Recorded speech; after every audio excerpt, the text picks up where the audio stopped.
Kwati Hapa. I'm back tonight. I'm gonna continue on from chapter 2.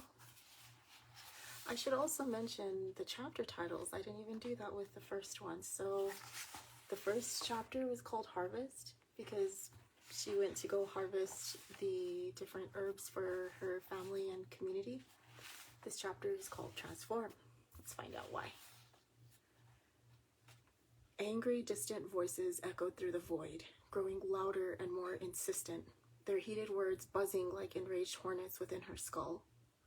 Ensnared in the abyss of her unconsciousness, the young woman remained oblivious to the heated debate that unfolded around her.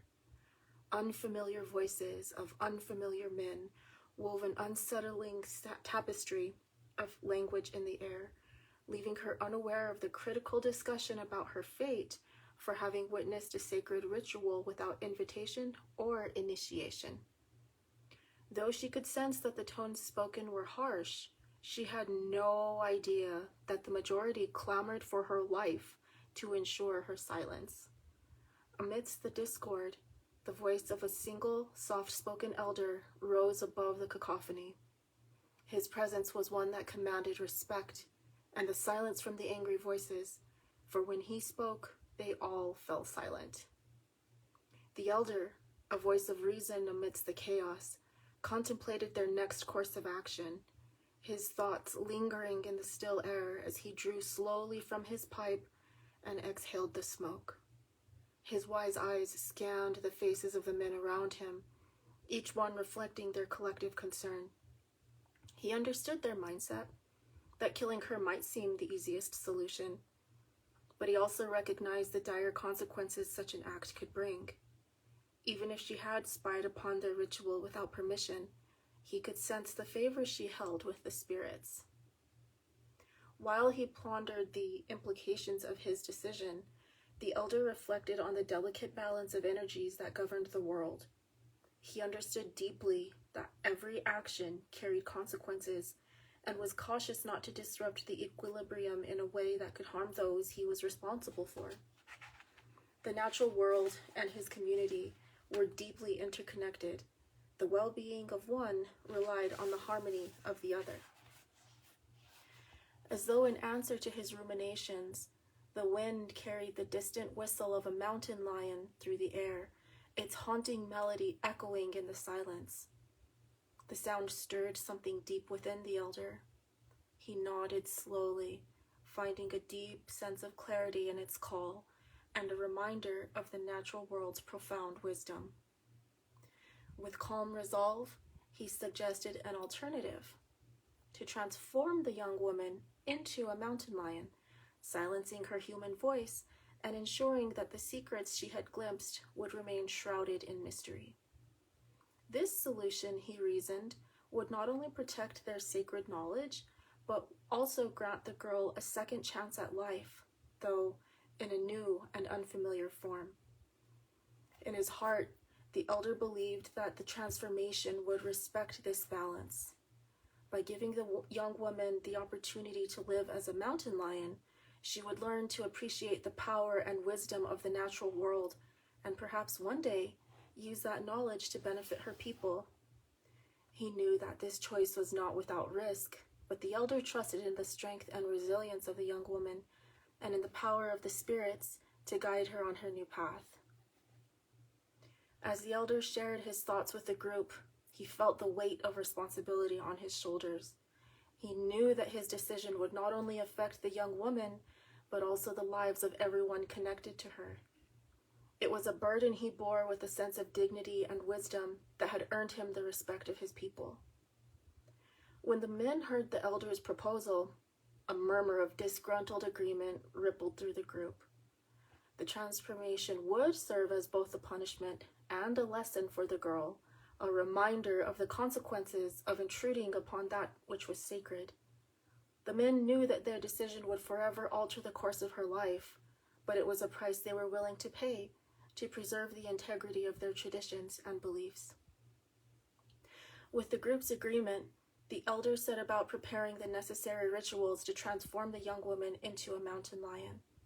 He called upon the spirits of the animals, of the sky, of the waters of the land, asking for their guidance and blessing as he sought to create a new balance between the human and animal realms.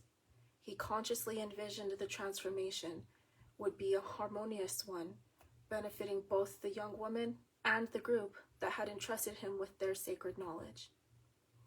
The elder led the men in a solemn chant, their voices merging into a rhythmic invocation that echoed the depth of their ancient traditions and harnessed a potent energy. As the men sang, the very air around them seemed to hum with the potency of the ritual, their resolve shaping the forces of nature to their will. When the chant reached its crescendo, the elder lowered his arms towards the nadir, commanding the fulfillment of their request. With a final thundering invocation, he directed the powers that govern the balance of life and death, of human and animal, to transform the young woman into a lion of the mountains. As his voice echoed through the land, the threads of fate shifted, forever binding the girl's destiny to the mountain lion people. In time, the elder hoped the young woman would also be able to understand the true meaning of the transformation and the wisdom it carried, allowing her to forge a new path that would bring healing and balance to both her life and the lives of those she loved.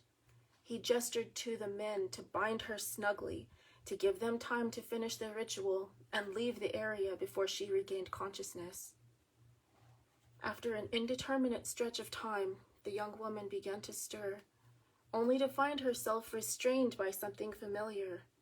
Horrified, she realized her arms were pinned securely to her sides, bound tightly in her own cotton shawl. Fastening the shawl with ties around her shoulders, arms, thighs, and calves, the men felt confident that their work ensured her complete immobility. As she started to move more actively, one of the men acted swiftly, delivering another blow to render her unconscious once more. In the murky depths of her dreams, the young woman found solace in the cherished memories of her family, their combined laughter filling the air at mealtimes, her mother's soothing voice enveloping her like a warm embrace as she braided her hair in childhood, her older brother presenting her with the first pair of moccasins he had ever crafted for her, her younger brother making up songs about everything, and the strong, resonant voices of her father and grandfather as they sang sacred songs, the melodies echoing in the chambers of her heart. Amidst these comforting visions, an insidious sensation began to creep into her memory dreams.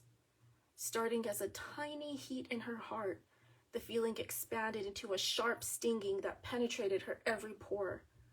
The young woman awoke with a start, her body engulfed in an unbearable itch, as if 1,000 tiny fires had ignited beneath her skin.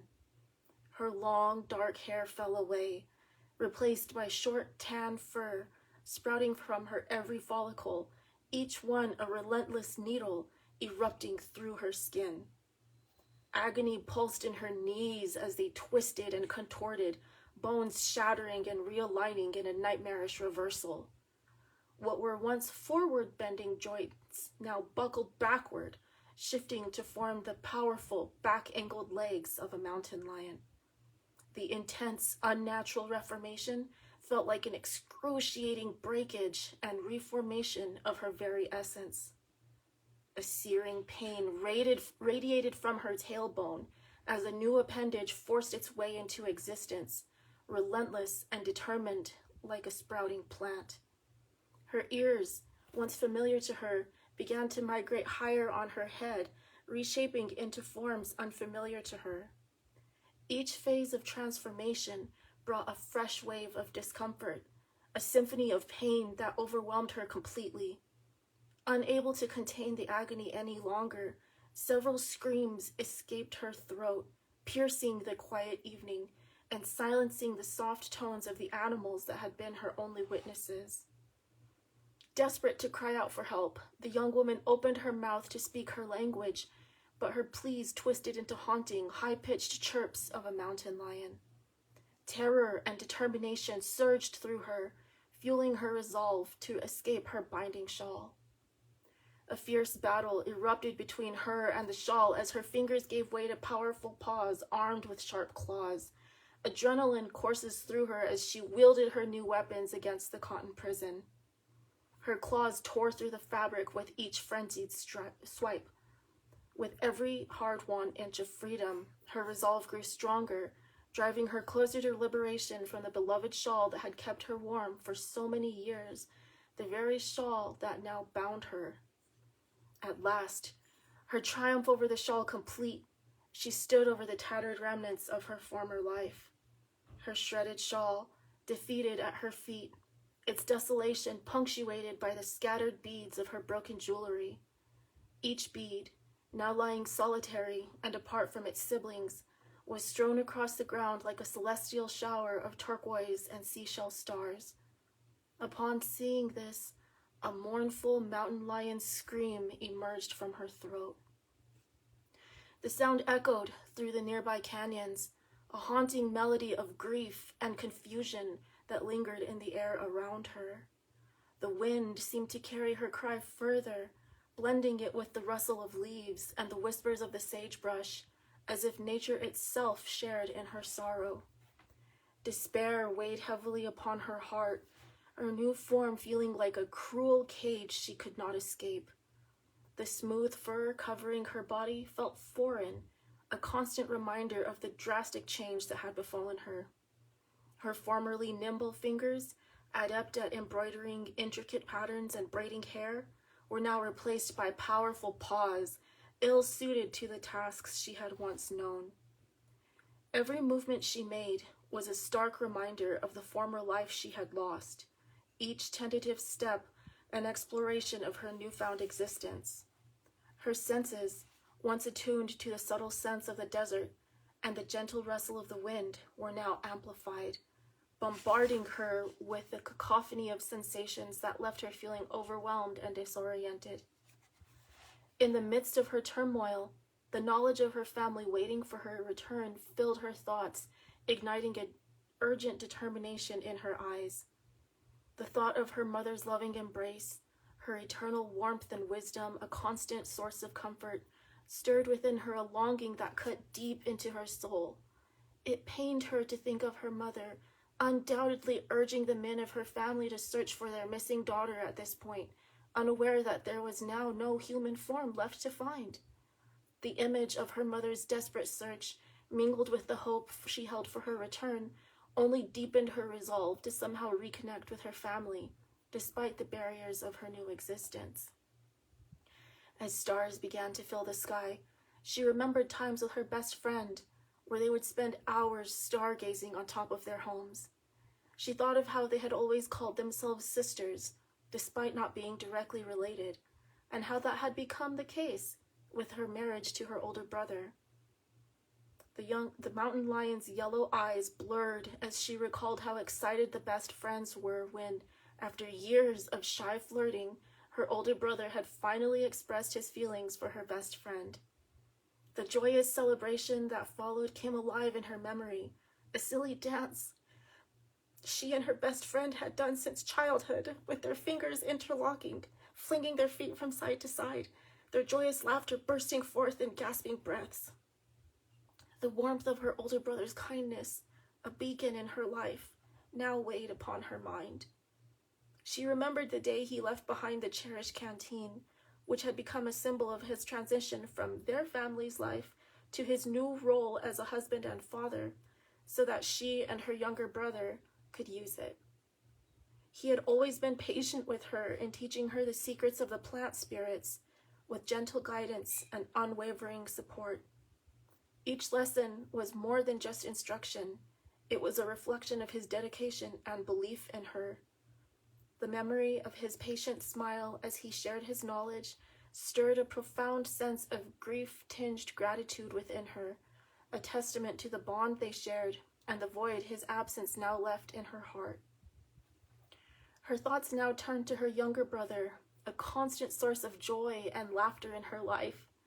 She remembered his infectious enthusiasm and the way he would light up every moment with his spontaneous songs and whimsical stories. His boundless energy and unwavering loyalty were like a beacon of light in her life, always pulling her back from the brink of despair. The thought of him waiting for her, his innocent face alight with concern and hope for her return, cut through her anguish like a sharp blade. Seeing the scattered remnants of his heartfelt gifts only deepened her despair. Each bead fragment echoed the depth of their connection and the love he had poured into creating something so meaningful for her. The image of his trusting eyes, now surely filled with worry, intensified her longing to return to her family and reassure them that she was still with them in spirit, even if not in the form they once knew. The mountain lion looked once again at the fragments of her former life at her feet. Though her clothing was ripped and her jewelry broken, one item had survived intact. Her belt pouch, with the medicine she had gathered, contained safely within. Reminded of why she had left the pueblo that morning at all, she resolved not to let the weight of her transformation keep her from completing the task she had given herself.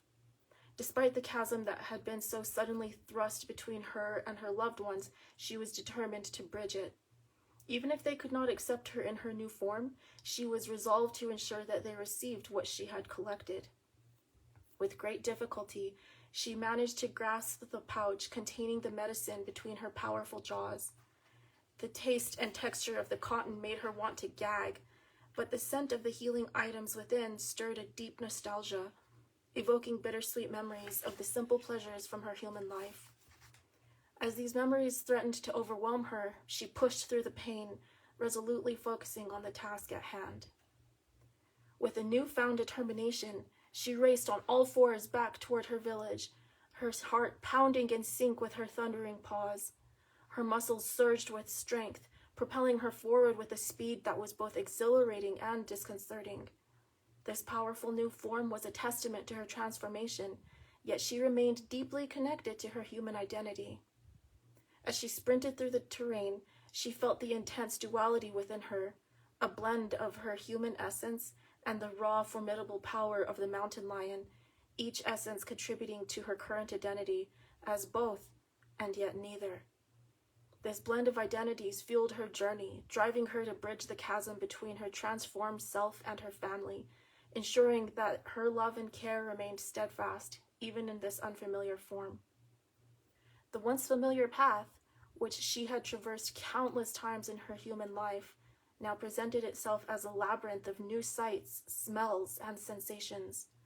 Her feline senses were heightened, allowing her to perceive her world in ways she had never before imagined. The rustling of leaves, the soft murmur of the wind, and the myriad scents that wafted through the air all competed for her attention, painting a vivid tapestry of sensory experiences.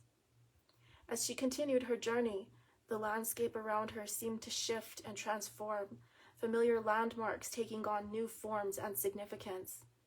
The magnificent mesas and towers of sandstone that had once been her playground now seemed both imposing and inviting, a reflection of the wildness that now coursed through her veins. Despite the disorienting shift in her view, there was an undeniable beauty in how the world had been redefined through her feline eyes, a beauty that resonated with the raw power and freedom of her new form. The further she traveled, the more she felt the dual nature in her new form, a blessing intertwined with a curse. Her powerful body offered strength and agility far beyond her human capabilities, yet it was also a constant reminder of the life she had left behind. Each graceful leap, each powerful bound, and every whisper of the wind against her fur carried a bittersweet echo of her past, a longing that tinged her every movement with a sense of loss and nostalgia.